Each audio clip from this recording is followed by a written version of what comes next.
Okay, ready for chapter 7.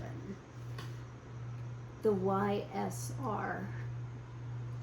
Sunlight cast through tall Georgian paneled windows and carried with it the faint chirping of birds. Valerie awoke in a beautiful curtained canopy bed, wearing a white linen nightgown she had found in a tall wardrobe when she was locked in here alone last night. She admired the beautiful floral wallpaper of dainty falling rose petals. Ethan Allen-like furniture her mother loved dotted the room, and heavy crimson-colored curtains framed lace curtains on the windows. She felt like she was in a royal palace. Was she dreaming? She went to the window to pull aside a light sheer to see out. She was high up, level with branches of an oak tree just outside. They were up on a hill, all right. Beyond Zeldrin's stone wall was an open field that stretched to the horizon, dotted with rows of tiny wooden barracks. Worry immediately filled her heart. Emerging from the Y.S.R. headquarters section of his manor home, General Zeldrin twirled a silver coin between his fingers while crossing the wood-paneled corridor tailed by 3 little Y.S.R. private secretaries. They recited from a list of things that needed attention. Sir, Med Hall is still without antiseptics, low on morphine, syringes, small bandages, and the list goes on, sir, informed one child. Sir, this month's census shows a total count of 161 soldiers less than last month's, reported another. Zeldrin stopped. 161 less?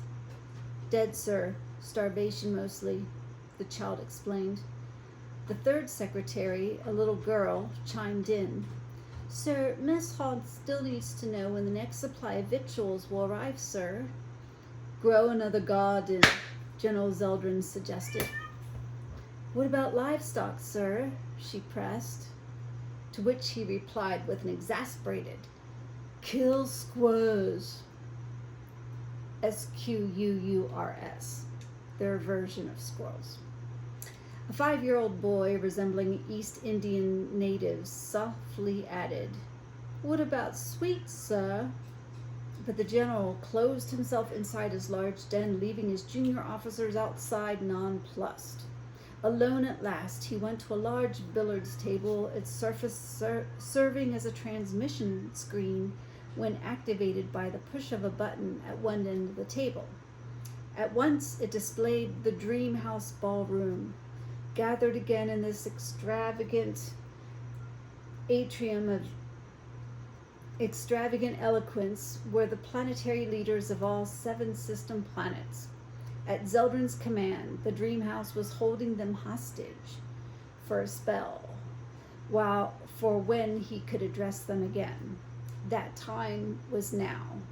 Unfortunately, the planetary leaders were unacquainted with the magical properties.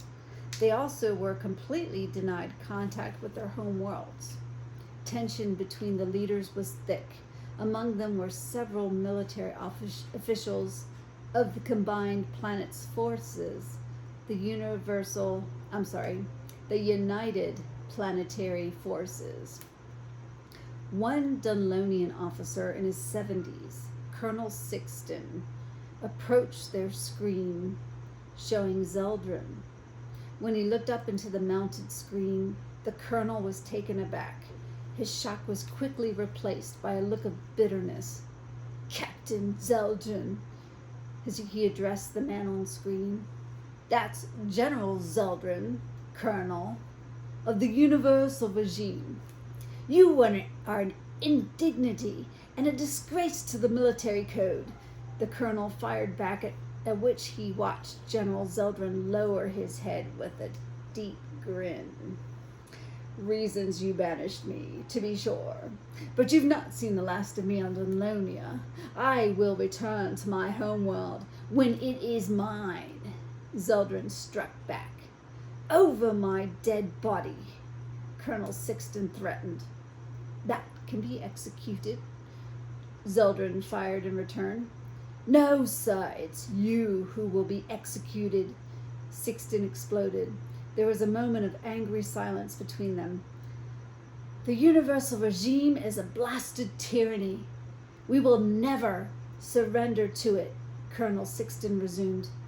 You really have no choice, Zeldin argued.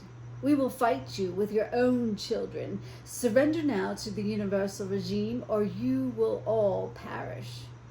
You can't be serious. A tow-haired Norzekian leader reacted. I'll say it once more. Surrender now to us or die. Colonel Sixten stepped forward stoically. Never, not one of our worlds, will ever give in to oppression. The planetary leaders loudly concurred in full agreement. Is that your final word? Zeldin asked one last time. The room subsided in a defiant silence. General Zeldin waited for them to give in, and waited, but no one budged. So be it, Zeldin concluded. He closed his eyes in meditation. At once, the entire floor of the Dreamhouse ballroom dissolved into thin air beneath everyone's feet. Everyone in the room fell into a dark abyss, their frantic screams trailing behind them. Zeldin watched Sixten disappear with a lump in his throat. Goodbye, Father. He punched the button again and the screen went dead. Rows of metal cots and bunk beds filled with sleeping teenage boys, roughly 13 to 20 years old, took up every measure of space inside this barracks. Darren hugged a pillow on a thin cot mattress under a thin woolen blanket, sound asleep as the light of dawn unveiled itself through tall broken windows. An end door suddenly banged open, and there was a jolting clatter of metal hitting metal that bombarded the stillness, jolting the boys awake. In charged a Y.S.R. teen soldier, hammering the back of a pot with a metal spoon as a muscular DI, or drill instructor, in his 50s, charged and passed him with his hands on his hips. 5 o'clock, soldier, on your feet now. Move it, move it. The drill instructor's voice billowed over the clanging. Right-ho.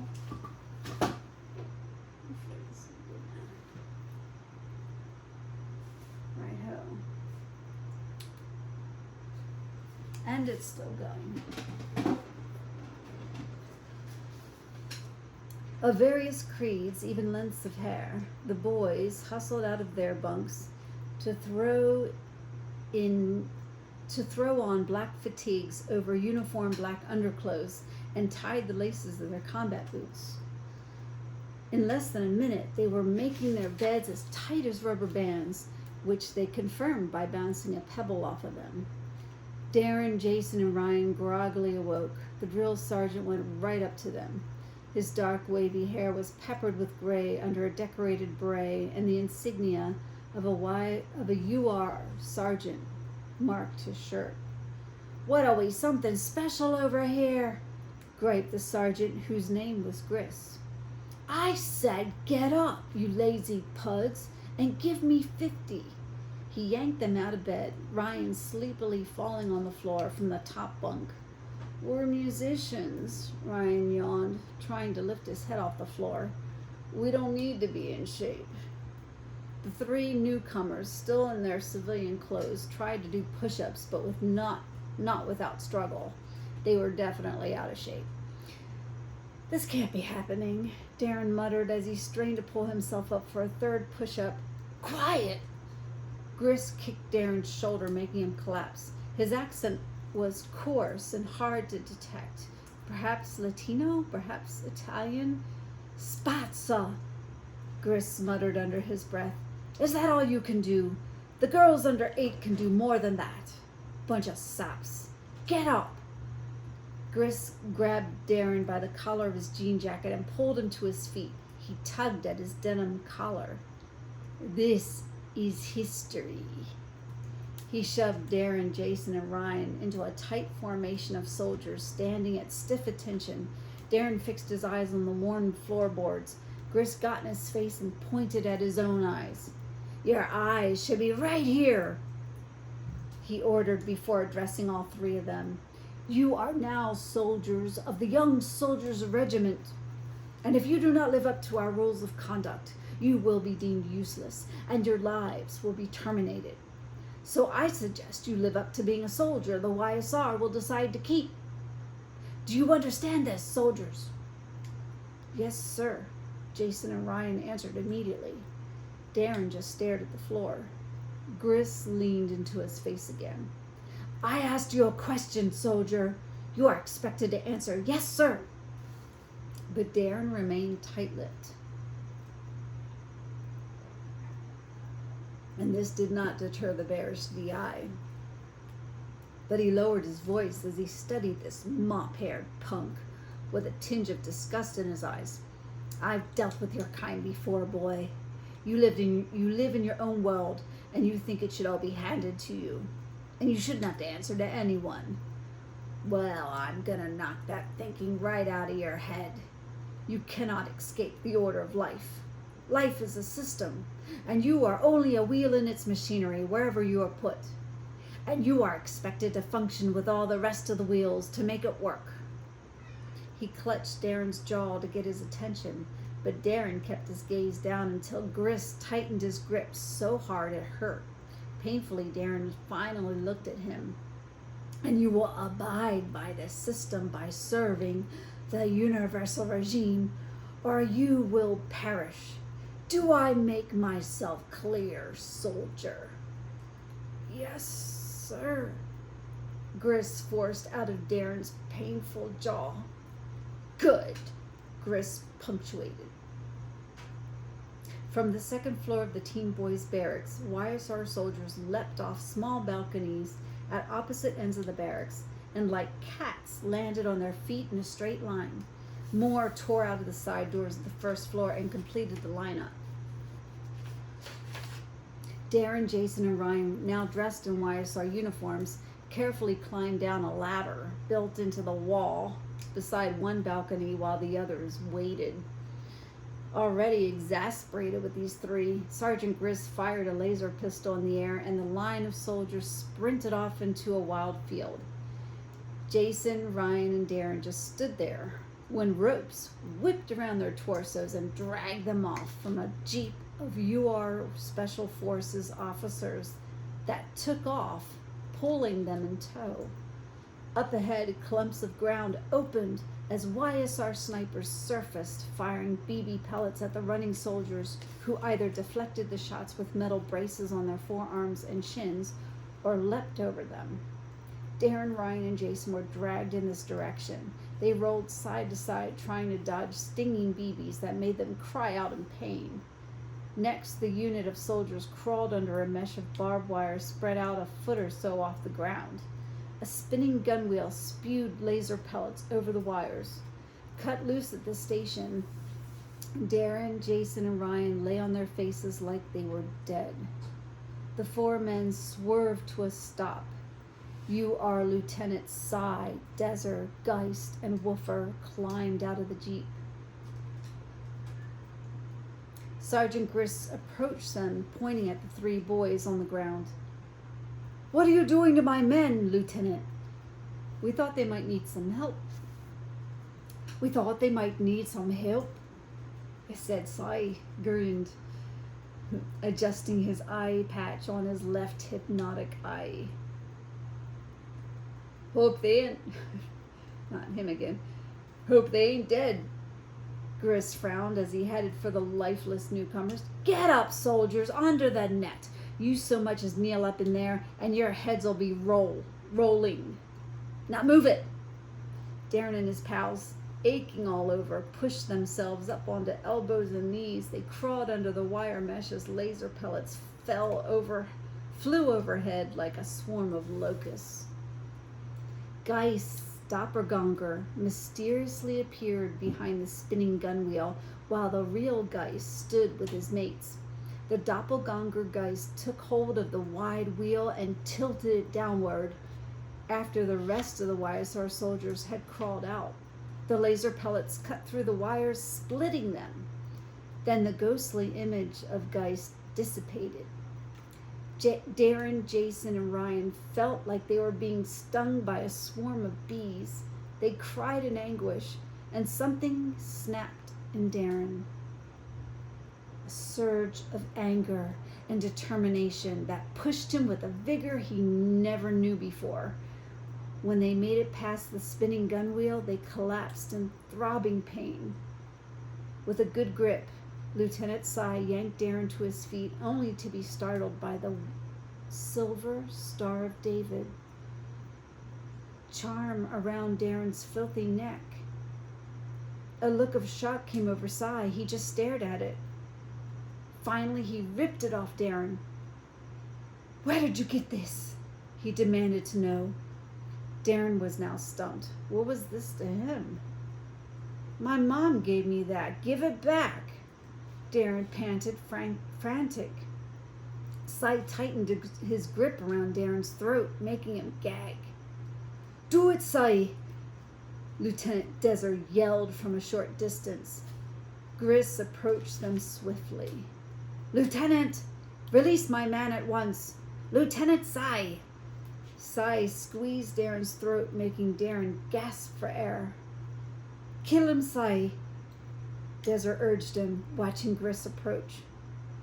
"No!"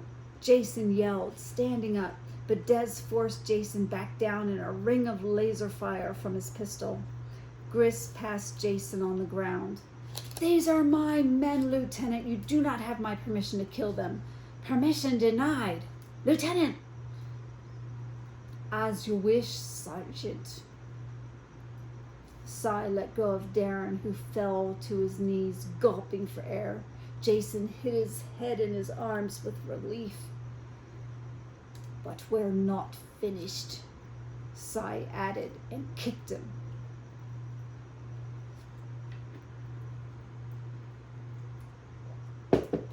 Dressed in a Victorian-style dress, Valerie was brought by an elderly butler to a high-ceilinged dining room with a long wooden table. The general was living like a king. She joined General Zeldrin for breakfast, her place set aside him, seated at the head of the table. He stood by his chair until the butler pulled hers back for her to sit. Then Zeldrin sat. The butler left to attend the serving of the meal. "What have you done with my friends?" Valerie immediately started. General Zeldrin raised an eyebrow at her boldness. "2 of them are in the stockade. The others are involved in our invigorating program," Zeldrin answered at the table, as the table was laden with hot silver platters, poached eggs and small cooked birds, not the ones singing earlier, she feared, fruit, cheeses, thickly sliced bread, and glasses of a fizzing orange ambrosia. So hungry, Valerie almost forgot what they were talking about. "Let them go, all of them." "You can, yes, that can be arranged if you're willing to tell me where to take them." She clammed up. "I understand perfectly your loyalty to your people. It is most noble. I would give anything to return home to mine," Zeldrin lamented. "You can't go back to Dunlonia?" "My people banished me when I joined the Universal Regime," Zeldrin explained. "But you see, I did so to help bring peace to all the worlds. Valerie, our planets have been constantly warring with one another for centuries. We need some power to bring us all together. A power that will share the interests of all the planets. That's what the Y.S.R is trying to do." "By stealing their children?" Valerie questioned him. "These children are much safer here than on their own war-torn streets. And look how unified they've become. For the first time in the whole history of our 7 planets, These children of dissident worlds are learning to live together. It is for a great cause that you and your friends are here. We need your help. We need your people's help. Do see. He held her with imploring, striking eyes she could not tear away from, but was not sure she could trust. Well, I'd like to help, Valerie stammered, but I don't know. Oh, Valerie. That's the end of chapter 7.